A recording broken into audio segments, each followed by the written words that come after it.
Olá, assombrados! Eu sou a Ana Paula e vou contar um relato para vocês hoje de Maledite, porque hoje é Maledite Day. Então, já vamos começar aí com um relato de Maledite. Tudo bem com vocês? Passaram bem de ontem para hoje? Tudo certinho, bonitinho? Espero que sim. Para quem não conhece, nós somos o Canal Assombrado e temos vídeos todos os dias no canal, todas as noites tem relato ao vivo por volta das 10 horas da noite. E todos os dias às 11 da manhã também tem relatos. Tem tipo ao vivo de segunda a sexta-feira, como este daqui, só que de quarta é tipo ao vivo Maledite, tá? E de sábado tem coletânea de relatos, de domingo coletânea temática de relatos. E 12:30, daí é a faixa de horário do Mateus. Então, 12:30 de segunda a sexta, você vai ver Almanaque Assombrado. E de sábado e domingo, notícias. E um domingo ou outro, um especial. Muito bem, não se esqueçam da promoção, da camiseta ET no tubo. Eu não vou tirar o chroma key aqui, mas a camiseta ET no tubo está na promoção no mês de setembro com 20% de desconto se você usar o cupom tipo ao vivo. Não perca a chance, tá? Vamos começar então. E não se esqueçam de deixar um like no vídeo se curtem o canal, gostam dos relatos de Maledite. Então já vai lá e deixa o seu like no vídeo, tá? Vamos começar com o relato então de hoje, que é: foi Maledite ou falta de fé? Vamos ver. Olá, Ana, estou aqui para contar um relato enorme. É bem longo. Contei tudo.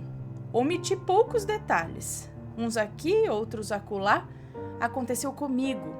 Tudo com certeza foi verdadeiro e deixo aqui a questão para que você e os assombrados, se puderem, me respondam. Foi uma maledite ou foi falta de fé? Vamos ver então. Os nomes já estão trocados. Deixa eu só ver. Eu nunca tenho uma noção aqui muito bem se o som tá alto ou não. Eu não mexi, mas parece que o microfone tá baixo aqui para mim também. Espero que não, que esteja tudo certo. Não sei se é aqui. E agora? Bom, espero que esteja tudo bem, né? A música aí no fundo, não sei se tá alta, se não tá. Será que tá alta?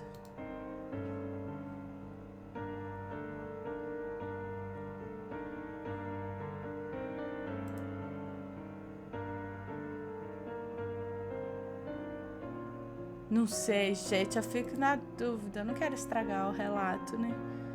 Com a música alta.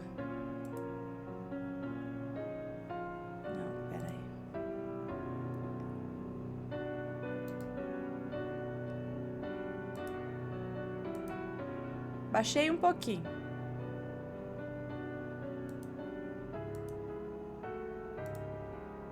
Vamos ver. Vamos lá. Bom, os nomes já estão trocados. Tenho atualmente 52 anos e sou divorciada há 12 anos. E o fato que vou contar aconteceu há 4 anos. Eu fiquei viúva aos 26 anos. Meu marido foi assassinado ao reagir a um assalto. Passado algum tempo, casei-me novamente, tendo 3 filhos desse casamento, já que não havia tido filhos do meu primeiro marido. Mas, infelizmente, esse meu segundo casamento foi marcado pela violência doméstica e o alcoolismo do meu marido. Meu filho caçula nasceu com síndrome de Down e com 3 anos e 10 meses faleceu devido a uma má formação cardíaca, o que fez piorar e muito o vício do meu marido. Após anos de muito sofrimento, resolvi abandoná-lo e levei comigo meus 2 filhos mais velhos, na época com 13 e 10 anos. Sou funcionária pública federal e fui criar meus filhos sozinha, pois o pai não parava em emprego algum devido aos descontroles relacionados ao álcool e uma arrogância natural dele. Durante anos trabalhei, voltei a estudar, terminando uma segunda faculdade, Meus filhos foram crescendo, o mais velho se tornou militar e a solidão começou a bater. Estava sozinha há anos, me dedicando ao trabalho, estudos e os filhos. Mas a cada dia que passava, a vontade de ter um companheiro para dividir as alegrias e as tristezas e dormir de conchinha estava cada vez maior. Recebia muitas propostas, pois, modéstia à parte, não sou feia. Sou bem alta, nunca aparentei a idade que tenho. Sou daquelas pessoas que gosta de rir, não bebo, não fumo, trabalho fixo, casa própria, enfim, alguém que poderia ser uma boa parceira. Sempre fui muito católica e com o meu divórcio recebi alguns olhares atravessados na igreja. Mesmo estando sem namorado, pois existe uma mentalidade que uma mulher que não consegue manter seu casamento é porque ela não é sábia, não teve fé, não orou o suficiente, enfim, uma mentalidade que não vou debater aqui, mas que me estressou um bocado, pois não ia manter um casamento violento e infeliz para mostrar sabedoria aos membros da igreja. Pelo contrário, eu acredito que sabedoria nesse momento é realmente deixar pra lá e viver a tua vida e dos teus filhos, né? Por que a gente tem que ter sabedoria? O fulano tem que ter sabedoria, não. É o quê? Um bonequinho que tem que ser cuidado? Ah, vá, tem maturidade já, os dois pra cuidar. Então, fique quieta, Ana, leia o relato. Bom, pois não ia manter um casamento violento e infeliz para mostrar sabedoria aos membros da igreja, já que o destruidor de lares foi o vício e a violência do meu marido. Apesar de afastada da igreja, nunca me afastei da fé. Continuei minhas orações em casa e todas as noites durante quase um ano. Eu, ao terminar de orar, fazia exatamente o mesmo pedido a Deus. Senhor, por favor, coloque um homem livre, honesto, trabalhador, sem vícios e que esteja cansado de estar sozinho e queira um compromisso para toda a vida. Alguém, Senhor, para eu chamar de meu e me chamar de minha. Eram exatamente essas as palavras que eu usava, noite após noite, durante meses. Ninguém sabia disso, nunca contei a ninguém. Eu tinha 47 anos e tinha vergonha de contar às pessoas que eu orava pedindo um marido.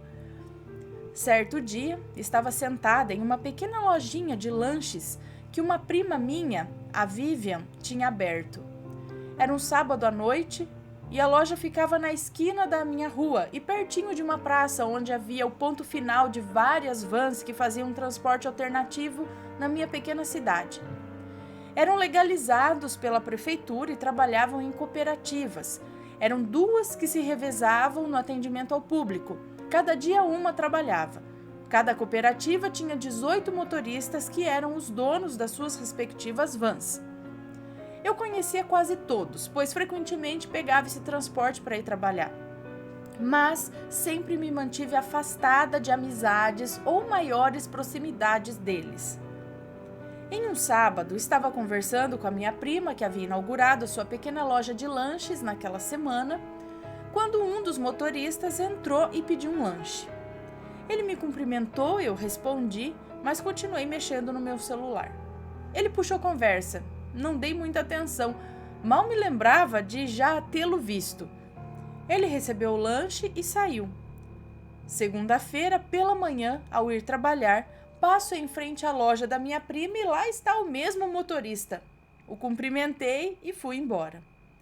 Na sexta-feira seguinte, à noite, estou retornando da minha pós, quando paro na lojinha da minha prima e desenrola a seguinte conversa. Nossa, prima, você faz um sucesso absoluto aqui, hein? A deusa dos motoristas das vans. Eu, tomada de susto, fiquei sem entender nada, pois sempre fui tratada com absoluto respeito por todos eles.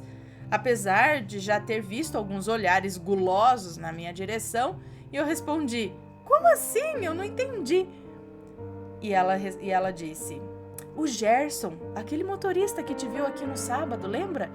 Pois bem, na segunda-feira de manhã, quando você passou, me disse que como você era linda, mas que seu marido era muito negligente, pois não devia deixar um mulherão como você andando sempre sozinha por aí. Aí eu respondi que você era solteira há anos, sem ninguém. E ele ficou chocado.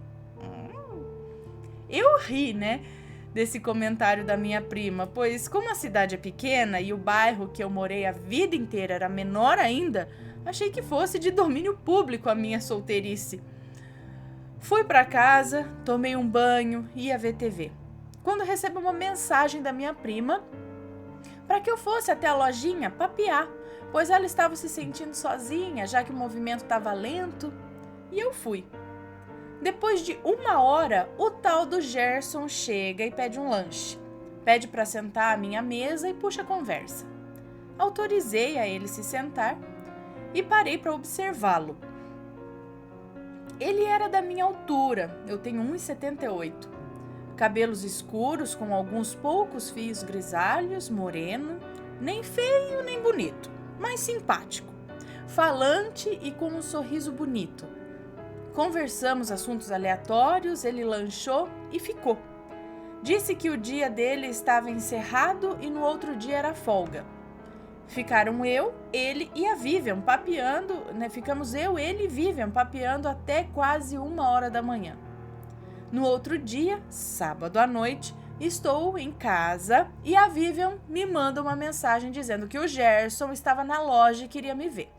Curiosa, fui até a loja. Ele estava arrumadinho, perfumado e sentamos para conversar.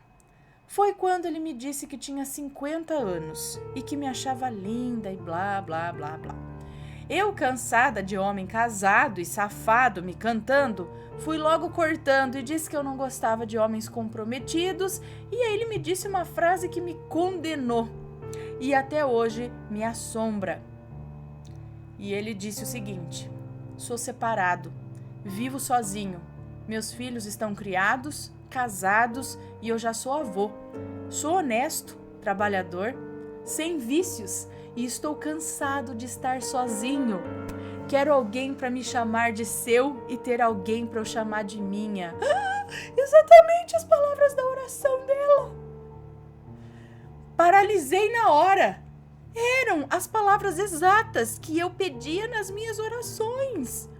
Exatamente o que eu falava para Deus e ninguém nunca soube disso. Para mim, era Deus, naquele momento, me dando a dica que a minha solidão tinha acabado. Eu fiquei sem fala.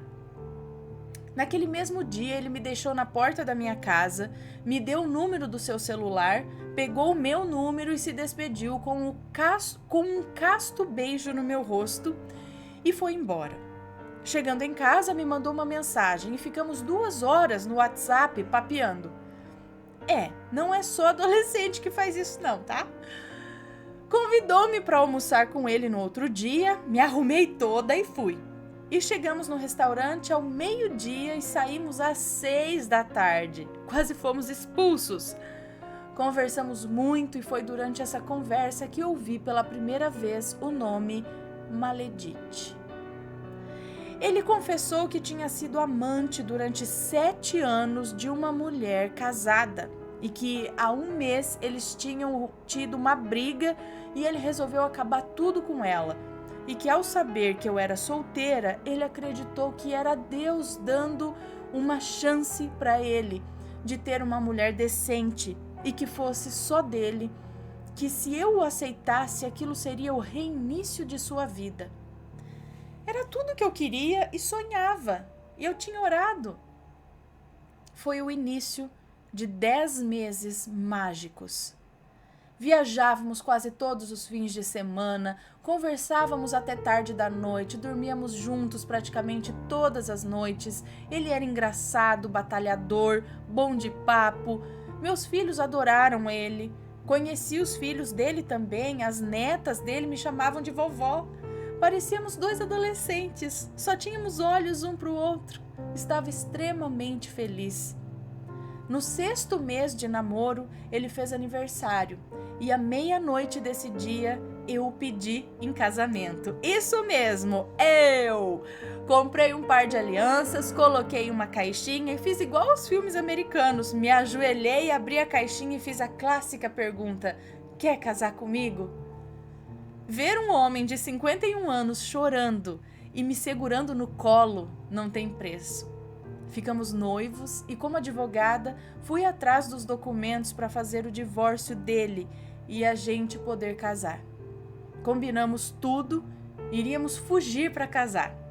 Acertamos tudo no cartório, compraríamos uma viagem de cruzeiro para a lua de mel e, quando retornássemos, comunicaríamos o casamento. Não queríamos festas, só nós dois. E eu poderia casar de vermelho e ele de sandália, já que ele odiava sapato fechado. Nesse período, a Maledite mandava mensagens para o seu WhatsApp. Ligava, ia para a casa dele, implorava a volta. O marido dela era bem empregado, lhe dava uma vida confortável, eu diria quase luxuosa. Ela só tinha um filho adulto, independente, apesar de ser solteiro e morar em casa. Ela infernizava. Eles tinham muitas coisas entrelaçadas, como, por exemplo, a conta do celular dele estava no nome dela e o aparelho tinha sido dado de presente por ela. Ele tinha comprado o carro dele do marido dela e pagava parcelado, entre outras coisas. Com a evolução do nosso namoro, fui cortando esses laços e o ajudando a administrar as suas contas e se desvencilhar de tudo que se referia a ela. Muitos dos motoristas das vans tentaram envenenar o nosso relacionamento, alegando que eu nunca ficaria com ele, pois eu era estudada, eu ganhava bem e ele não passava de um pé rapado com pouco estudo. Alguns se aproveitavam da ausência dele quando me encontravam na rua e faziam insinuações e galanteios. A Maledite infernizando uma das filhas dele. A Maledite infernizando uma das filhas dele também estava insatisfeita ou com ciúmes do pai, pois quando estava com a Maledite ele tinha os fins de semana para ir à casa dos filhos e ficar por lá. E comigo estávamos sempre juntos. Apesar de sempre ir ver os filhos e netas, a disponibilidade dele diminuiu. Assim o tempo passou. Nunca brigamos. Estávamos sempre rindo, andando de mãos dadas, passeando e fazendo muitos planos. Agradecia todas as noites a Deus pelo presente. Eu me sentia abençoada e plena. No dia que faríamos 10 meses de namoro, era uma quinta-feira da Semana Santa. Semana sagrada para mim, que sempre tive um coração católico. Fazia jejum na sexta-feira e voto de silêncio até o meio-dia. Era a tradição da minha família. Já tinha conversado com ele sobre isso e ele me avisou que iria trabalhar nessa sexta-feira, mas que almoçaríamos juntos na quinta-feira para comemorar o nosso aniversário. E na sexta ele só iria à minha casa à noite, quando largasse o trabalho. No domingo de Páscoa, tínhamos uma festa para ir. E no sábado ele ia almoçar com as filhas e netas e aproveitar e levar os bombons e presentes da Páscoa. Eu iria com ele. O nosso feriado estava todo combinado. Quinta-feira, levantei, fiz o nosso almoço especial, meus filhos não estavam em casa, iríamos almoçar e ficar vendo filmes, pois já estávamos na campanha de começar a juntar dinheiro para o nosso casório. Isso era entre nós dois, queríamos uma bela lua de mel. Esperei-o para o almoço, ele não apareceu. Esperei, nada. Ele não atendia o telefone, não respondia as mensagens, simplesmente sumiu. Fiquei preocupada, depois fiquei em pânico. Nos falávamos o dia todo, todos os dias. Nunca tínhamos ficado sem nos falar um dia inteiro. Só um minuto, vou ver se está tudo certo.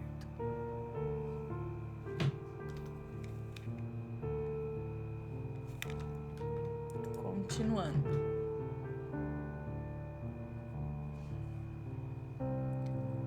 Bom, às 8 horas da noite ele apareceu, completamente bêbado, na minha porta, sem dizer coisa com coisa. Disse que tinha ido comprar os bombons dos filhos e netas, mas que tinha parado para beber uma cerveja com um amigo, que nunca conseguiu dizer quem era esse amigo. pois bêbado não conseguia se expressar. Sóbrio, ele não lembrava quem era. Nunca o tinha visto bêbado. Ele entrou, resmungou, balbuciou e foi embora. Por mais que eu implorasse para ele não sair naquele estado, ele simplesmente abriu a porta e foi embora. E nunca mais voltou. Nunca mais colocou os pés na minha casa. Na sexta-feira, ele não foi trabalhar e não atendeu o telefone, nem respondeu mensagens. No sábado, consegui descobrir que ele estava na casa de uma das filhas onde tinha chegado bêbado na sexta-feira e capotou na sala dela e dormiu por lá. No sábado, acordou pedindo cerveja, dizendo que queria beber. Seu celular estava descarregado. Através do celular da filha dele, às 4 da tarde do sábado, consegui falar com ele, que desmanchou o namoro pelo celular, dizendo que não me queria mais. Fiquei em estado de choque. Eu não aceitava. Eu tentava falar com ele, mas a filha dele disse que ele não queria falar comigo. Domingo, o dia da festa do nosso amigo, fui a esta com a esperança de que ele também fosse. Afinal, o rapaz era um dos poucos amigos dele, mas ele não apareceu. Na segunda-feira, fui até a casa dele. Eu queria saber o que tinha acontecido. Eu só chorava. Eu não conseguia trabalhar. Como assim tudo acabou? Depois de muito chamar e gritar no seu portão, ele veio me atender e me deixou entrar. Ele estava abatido, com olheiras, encurvado? O que é encurvado? Encurvado? Ao me ver, as lágrimas escorreram, as dele e as minhas. E por mais que eu implorasse, ele não dizia nada. Ele só chorava e dizia que eu merecia alguém melhor. Eu pedi, eu gritei, eu implorei uma explicação e ele só balançava a cabeça e chorava. E assim ficamos durante horas, intercalando silêncio e choro, mas sem uma explicação. Daí em diante o meu inferno começou. Eu só chorava, eu não comia, não conseguia trabalhar, não aceitava aquilo. Retornei à casa dele e ele mais uma vez me atendeu chorando e mais uma vez nada disse. Devolveu a aliança que eu tinha dado a ele sem uma palavra. Ele começou a ir trabalhar cheirando a álcool. Eu entrei em uma depressão profunda. Meus filhos tomaram ódio por ele, vendo o meu estado.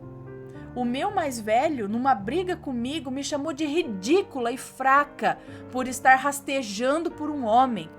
Arrumou as coisas dele e foi para casa da namorada, com quem ele vive até hoje. Eu, concursada há quase 30 anos, sem nunca ter faltado ao trabalho, simplesmente não conseguia mais trabalhar. Eu só chorava e não dormia mais. Eu ficava andando dentro de casa a noite toda, vendo o dia clarear, sem piscar o olho. Um mês após o término, eu já estava parecendo um zumbi. Comecei a ouvir uma voz dentro da minha cabeça, dizendo que seria melhor eu morrer.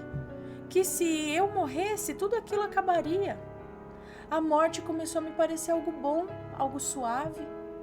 Logo eu, que tanto tinha lutado a vida inteira e sempre com o meu sorrisão, eu só queria morrer. Trabalho com o combate à dengue, indo de casa em casa fazendo a prevenção de focos. Tenho o meu zoneamento onde sempre passo nas mesmas casas. E na época eu trabalhava em um bairro na minha cidade onde moravam muitos idosos, que ao me escutar bater, me recebiam com alegria, pois geralmente ficam sozinhos em casa, com filhos trabalhando e netos na escola, e a minha chegada é sempre uma quebra de rotina e alguém para conversar e tomar um café. Pois nesses dias, algumas idosas começaram a perceber o meu abatimento e a minha tristeza, e eu me peguei chorando nas casas das pessoas, completamente desolada. Muitas dessas idosas eram religiosas, ex-mães de santo, convertidas em evangélicas, outras católicas e evangélicas de berço, muitas com mediunidade acentuada. Comecei a ouvir sobre uma figura que estava me seguindo. Algumas viam um vulto, outras se arrepiavam, outras se sentiam mal, mas todas viam que eu não estava sozinha. Pediam para me orar, me deram medalhinhas e fitas benzidas. Eu melhorava em alguns dias, em outros eu piorava. Tinha dia que eu conseguia trabalhar, em outros ficava prostrada, pensando em morrer. Fui encaminhada para a psiquiatria pela minha ginecologista.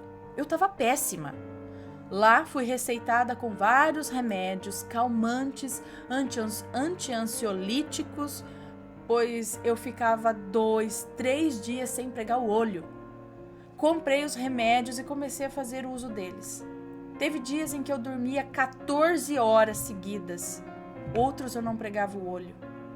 Certo dia, após 4 meses de agonia, saí desesperada de casa e fui à igreja assistir à missa.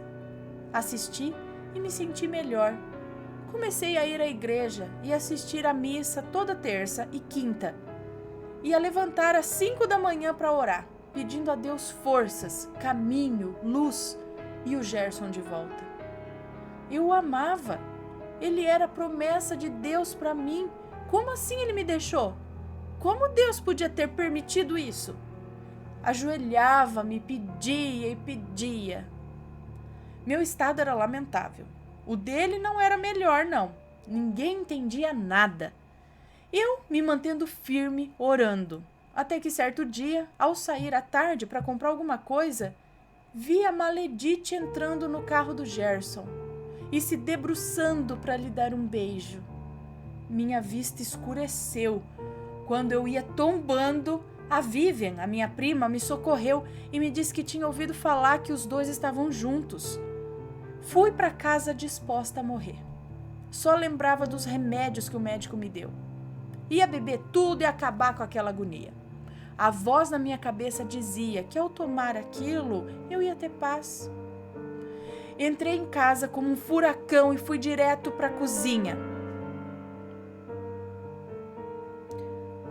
Peguei um copo com água, fui para o banheiro e ao entrar no banheiro vejo meu filho, de 18 anos, entrar atrás de mim chorando, assim de repente, e me olhar.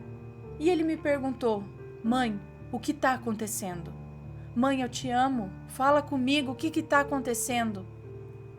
Ali eu vi o que eu estava querendo fazer. Gente, eu ia acabar com a minha própria vida, eu que sempre fui positiva. Eu ia me destruir dentro de casa onde estava o meu filho amado, que seria quem ia me encontrar se eu desse ouvidos àquela voz idiota na minha cabeça. Morávamos eu e ele, e eu ia fazer isso? Como era isso? Abracei meu filho e disse que estava tudo bem, que eu ia ficar boa, que era uma promessa. Naquela noite eu me ajoelhei e pedi ajuda a Deus. Mais uma vez, orei para ficar em paz e seguir em frente. No outro dia, arrumei uma mochila e resolvi visitar uma comadre minha que morava em uma cidade litorânea do Rio de Janeiro, distante 350 quilômetros da minha cidade. Eu e Darlene éramos amigas desde a infância. Ela era madrinha do meu filho mais velho e eu era madrinha da filha dela. Passamos a infância e a adolescência juntas. Depois ela se mudou para essa cidade, pois foi aprovada em um concurso para professora do estado aos 19 anos e foi embora. Mas nunca perdemos a amizade nem o contato. Saímos das cartas escritas para os e-mails, MSN, Orkut, Facebook e WhatsApp. Sempre em contato.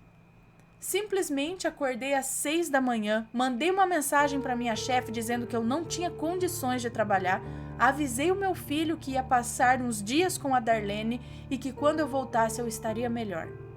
Ele, sabendo da nossa amizade, sabia que eu estava indo atrás do colo da minha melhor amiga. Fui à rodoviária, comprei a passagem, embarquei no ônibus e só aí avisei a ela que eu estava indo. Recebi o sinal positivo, mas que só tinha um porém. A Darlene, ao contrário de mim, que sempre tive religião, sempre foi espiritualista. Ela me disse que estava com hora marcada com uma mãe de santo candomblecista para abrir um jogo de búzios para ela que coincidiria com o horário da minha chegada. Que se eu não me importaria de soltar na rodoviária, de soltar na rodoviária da cidade, de saltar, eu acho, na rodoviária da cidade, onde ela me encontraria, e aí iríamos juntas na Mãe de Santo e depois iríamos para casa dela conversar e tal. Eu aceitei. Nunca tive nada contra qualquer religião. E assim foi feito. Chegamos na casa da Mãe de Santo, de nome Júlia. Darlene entrou para jogar e eu fiquei na varanda da casa esperando, lendo um livro. Terminou o jogo e quando Darlene saiu, acompanhada de Júlia, as duas se abraçaram, se despedindo, e contra toda e qualquer possibilidade, virei para Júlia e perguntei: "Você teria um horário para jogar para mim?" Darlene me olhou chocada. Eu também fiquei chocada. Eu nunca tinha ido a uma mãe de santo. Júlia, com um sorriso sereno, me disse que sim, pois a cliente que viria após a Darlene tinha cancelou a consulta e ela poderia me atender. Darlene ainda me perguntou se eu tinha certeza e ainda brincou: "Quem é você? O que fez com a minha comadre católica?" Eu ri e acompanhei Júlia. Ela abriu o jogo. Primeiro as cartas, depois os búzios. Cortei as cartas, separei. Ela as abriu e arregalou os olhos. Jogou os búzios, confirmou. Fez uma prece e jogou de novo. Repetiu. Levantou os olhos para mim e disse: "Fizeram um feitiço para você, minha amada. Se nada for feito, você estará morta em 7 dias. Já era para você ter morrido, mas você tem uma proteção espiritual muito grande. Muitas pessoas oram por você. Você ora muito, tem fé. Mas a coisa está sendo renovada, insistida. A pessoa está investindo muito pesado na sua morte. Quer que você acabe com a sua vida. Você tem que ser destruída nessa vida e na outra. Amada, temos que fazer algo agora." Eu gelei. Na hora nem duvidei. Eu só pensei que não teria dinheiro para fazer grandes coisas. Sabia que trabalhos como esses eram caros e falei para ela que tudo bem, mas aí perguntei quanto ficaria tudo, pois eu estava com pouco dinheiro. E ela me respondeu: "Você não está entendendo, amada. Temos que fazer a partir de agora, ou semana que vem o seu enterro sai. Não te cobrarei nada, é para salvar a sua vida." E ela me deu uma lista imensa de coisas para comprar. E eu vi que a metade eu não sabia nem o que era, nem quanto custava, onde comprava. Ela chamou a Darlene, explicou tudo para ela e disse: "Compra o que o seu dinheiro der. O que você não conseguir, me avise. Meus filhos de santo cobrirão as despesas. Mas me dê uma resposta até amanhã à tarde, porque tudo terá que ser feito em no máximo 4 dias." Eu e Darlene saímos de lá e a mesma já ligou para uma amiga dela que tinha carro e que foi ao nosso encontro e fomos atrás das coisas. Tive que tomar banhos de ervas durante 3 dias em horários diferentes, ficar em recolhimento e oração na casa da Darlene, enquanto ela e a amiga Eliane levaram tudo para Júlia, a mãe de santo. Na noite do 4º dia, retornei à casa de Júlia, onde fui levada na praia e me foi feito todo um cerimonial que, sinceramente, eu não sei explicar porque estava de olhos fechados e estava apavorado o tempo todo. Ao retornar à casa de Júlia, eu vi que tinha 4 mulheres e um homem vestidos de branco, agitados, organizando altares, sei lá, com muita comida, muitas coisas, e me foi dito que ela e seus filhos de santo tinham trabalhado a tarde toda organizando o que tinha que ser feito para me salvar. Eu não perguntei nada, eu só obedecia. Darlene só me dizia o seguinte: eu conheço a Júlia há anos, eu já trouxe um monte de amiga para jogar e fazer trabalhos e nunca a vi tão preocupada com alguém ou com uma situação.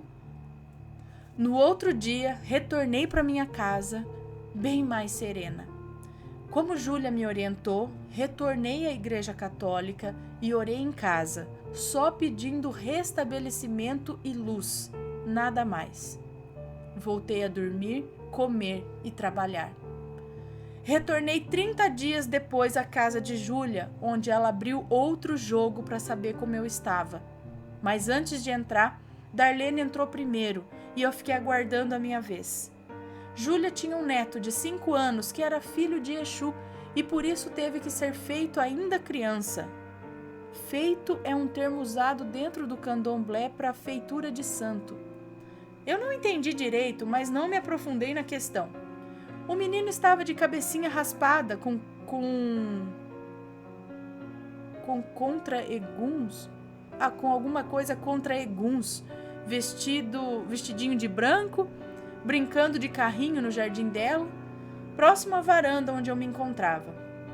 Eu estava comendo um biscoito quando de repente o menino largou o carrinho que ele estava brincando e se aproximou, onde desenrolou o seguinte diálogo: "Sabia que eu tive que te carregar nos meus braços?" disse ele. E eu respondi: "Como você ia me carregar? Eu sou pesada?" E ele disse: "Você não tá me ouvindo? Eu te carreguei até aqui para te salvar." A criança me disse isso olhando profundamente no fundo dos meus olhos, sem piscar. "Mas como você fez isso?" eu perguntei gaguejando, pois a expressão dele não era de uma criança. E eu fiquei com medo. E ele disse: "Eu te peguei no colo e trouxe para cá, como me mandaram. Aí você vai ficar bem. Você não merece o que fizeram com você." Ele disse isso e voltou para a brincadeira com o carrinho, como se nada tivesse acontecido. Ao entrar para jogar, eu contei a Júlia o que havia passado entre eu e o neto dela, e ela sorrindo me disse: Ele é filho de Exu, o mensageiro de Ogum, que é o seu orixá. Ele foi mandado para te salvar. Eu te disse que você era protegida e não tinha o merecimento. Quem fez isso com você adquiriu uma dívida imensa com o mundo trevoso, onde ela reivindicou a sua derrota. Eu tenho pena dela." Abriu outro jogo onde foi constatado que estava tudo bem. Nesse jogo me foi perguntado se eu queria saber quem tinha feito isso comigo e se eu queria mandar de volta. Eu quis saber, mas eu não quis mandar de volta. Me foi descrito a mulher e o pai de santo que fez a encomenda. A descrição da mulher era da Maledite. O pai de santo, eu não sei dizer. Me foi dito que Gerson foi completamente amarrado. Ela fez feitiçaria para tê-lo de volta, para que eu morresse e para que o marido dela nunca conseguisse enxergar a traição dela e o filho sempre aceitasse tudo que ela falasse. Que ela alimentava muitos espíritos das trevas para ter o que ela queria. E ela queria me ver morta, para que o Gerson nunca alimentasse esperanças de me ter. Chorei, mas chorei muito ao ouvir isso. Mas a agonia tinha passado, só ficou o gosto amargo na boca. Pedi transferência para a cidade da Darlene, na região dos lagos, vim embora e recomecei uma nova vida. Meu filho mais velho é feliz com a namorada e hoje nos damos muito bem. Meu caçula mora comigo e está fazendo faculdade e trabalhando por aqui. Vivo em paz, comecei a ir à academia, frequento a praia, fiz uma pequena horta vertical no meu quintalzinho, continuo solteira e sozinha. Ao vir para cá com o incentivo de Darlene e outras amigas dela, entrei no Tinder e até arrumei uns paqueras, mas não fiquei com ninguém. Nunca mais namorei. Vivo sozinha e assim envelhecerei. Já tenho 52 anos. Soube através da minha prima Vivian que a Maledite se separou do marido e foi morar com o Gerson. Estão juntos até hoje. O filho dela casou e ela tem um neto. Não sei se são felizes, se vivem bem, só sei que estão juntos e eu sozinha. Não sou mais católica. Nunca mais fui à missa. Oro em casa e, como me disse a Júlia, ter uma fé é imprescindível. Aprendi que nunca devemos argumentar com Deus, pois Ele é o Senhor de todas as coisas. Mas me pergunto, onde eu errei? Se era o meu desespero de ter alguém, se esse desespero me fez ver o que não existia, será que esse desespero me fez ver o que não existia? Por que passei por isso? Se tudo o que eu queria era ter alguém para chamar de meu. Deus não me deu respostas ou eu não consigo entendê-las. Tenho uma tristeza dentro de mim e uma amargura que luto todos os dias para superar. Eu rio, brinco e agradeço o milagre de ter sido salva. Até hoje eu oro por Júlia, por Darlene e Eliane, que largaram tudo para me salvarem. E eu nunca pude fazer absolutamente nada por nenhuma delas. Mas sempre serei grata. Obrigada, Ana, por ler o meu relato imenso. Perdoe-me os erros. E digo às amigas assombradas que às vezes as histórias de Maledite não são brigas de mulheres por machos escrotos, mas sim por amor, solidão e a espera eterna de ser um par, de ser um par, porque Deus não nos fez para vivermos sozinhos. E a maldade humana dá a entender que vale tudo no amor e na guerra, mas não vale. Eu creio na imortalidade da alma e no bem. Amei, fui ao inferno e voltei. Fui salva, mas nunca entenderei o porquê foi permitido por Deus essa provação. Se tantas vezes me foi dito que eu não a merecia, foi a minha solidão que me fez ouvir e ver algo que não existia? Ou foi somente a vitória do mal na vida de uma romântica incurável como eu? Se alguém puder me dar uma opinião, agradecerei. Um beijo no Mateus, no Vitório, na Penélope, para você, Ana, muitos beijos, abraços e bênçãos. Estou aqui para contar um relato enorme, bem longo. Contei tudo, omiti poucos detalhes, uns aqui, outros acolá. Aconteceu comigo, tudo com certeza foi verdadeiro. E deixo aqui a questão para que você e os assombrados, se puderem, me respondam. Foi uma maledite ou foi falta de fé? Ah, peraí, não, é que o relato voltou aqui, tá colado. Tá, acabou aqui, ó. Eu voltei a ler o início do relato, que foi colocado 2 vezes aqui. Nossa, então seria maior ainda. Não, tá tudo certo. Bom, falta de fé, acredito que não, porque, né, você tava ali firme. E a resposta que o cara te deu é praticamente, eu acho que foi interferência de maledite mesmo. Por isso, você não merecia, mas a fulana foi lá atrapalhar com a vida, que é o que acontece, né? Só que ela tá ferrada, pode ter certeza, ou aqui ou acolá, ela tá ferrada.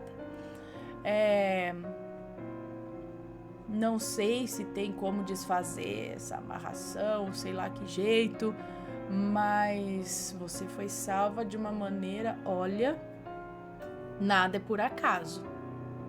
A ida até essa amiga, mas no momento exato, né? Porque senão não ia ter tempo. Tá vendo? Não acredito que não seja falta de fé, acredito que foi interferência de maledite mesmo. E, queira ou não, você teve a proteção, não dá pra dizer que não teve. Porque se não tivesse, poderia não estar aqui. Agora, daqui pra frente, o futuro a Deus pertence, a gente não sabe, nada acabou ainda, não é? Então, muita água pode rolar ainda. Não sei, às vezes eu penso coisa de outra vida, dependendo, algumas pessoas acreditam que a gente tá aqui, às vezes resolvendo coisas de vida passada, pagando por coisas que fizemos em outras vidas, às vezes a gente não lembra, né? Aí você fala, puta merda, na outra vida eu devo ter feito o quê? Né? Larguei meio mundo pra trás. Eu não sei, gente, eu não sei. Mas, muito interessante a história. Achei muito legal a maneira que aconteceu aí a salvação né? Veio de onde menos esperava. Que legal. Mas muita água ainda vai rolar, né? Bom, deixem aí suas opiniões, seus comentários, sempre com respeito, ok, pessoal?